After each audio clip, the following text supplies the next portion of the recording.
해병대 최상병 사망 사건과 관련해 국방부가 사건을 재검토하는 과정에서도 외압이 있었다는 의혹이 제기됐습니다. 이종섭 당시 국방부 장관 측은 국방부 조사본부의 자체 판단이고 재검토 결과 보고에 손을 댄 적 없다며 의혹을 부인했습니다. 현예슬 기자의 보도입니다. 지난해 8월 국방부는 최상병 사망 사건과 관련해 해병대 수사단이 경찰에 이첩한 사건 기록을 회수합니다. 이 과정에 외압이 있었다는 기존 의혹에 더해 이후 사건을 재검토하는 과정에서도 모종의 외압이 있었다는 추가 의혹이 제기됐습니다.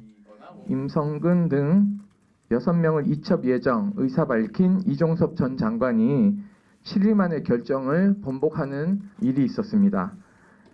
국방부 조사본부가 사건 기록을 다시 검토하면서 기존 8명이었던 혐의자를 임성근 전 해병대 1사단장 등이 포함된 6명으로 줄이기로 했지만 지난해 8월 17일 회의 이후 갑자기 판단이 뒤집혔고 결국 8월 21일 임 전 사단장을 제외한 2명만 경찰에 이첩됐다는 겁니다.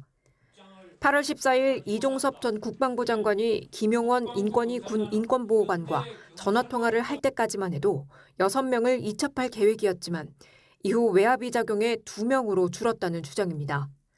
국방부 장관이 수사 대상자들 중 하급 간부 2명을 빼고 경북경찰청에 이첩하겠다고 말했다는 점이다.